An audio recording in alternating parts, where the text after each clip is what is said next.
मुल्तान के इलाके मुजफ्फराबाद में मुबीना तौर पर होम्योपैथिक डॉक्टर की दवाई से जाँ बहक होने वाले 3 बहन भाइयों के वालिदैन को भी शामिल तफ्तीश करने का फैसला लिया गया। डीएसपी इमरान आरिफ सियाल के मुताबिक जाँ बहक होने वाले बच्चों के वालिदैन का आपस में अक्सर झगड़ा रहता था। 2 माह कबल बच्चों की मां शोहर से लड़ झगड़ कर घर से चली गई थी, जबकि अब 1 माह बाद घर लौटी तो मज़कूरा वाक़या पेश आया। पुलिस के मुताबिक वालिदैन से वाक़ये की तहकीकात की जाएगी। बच्चों को कहीं घरेलू नाचाकी के बायस जहर तो नहीं दिया गया? क्या बच्चों का वालिद जो दवाई डॉक्टर से लेकर आया वही दवाई बच्चों को खिलाई गई? बच्चों का वालिद घर के करीबी डॉक्टर के पास दवाई लेने क्यों नहीं गया?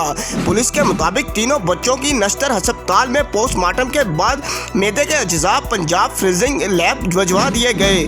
ख्याल रहे कि गुज़िश्ता दिनों बाप ने बच्चों को खांसी होने पर अताई की दवाई दी थी, जिसके बाद तीनों बहन भाई खालके हकीकी से जा मिले थे। कैमरामैन नासिर मुगल के साथ अतीक बशीर, न्यूज़ टाइम 1 लाहौर।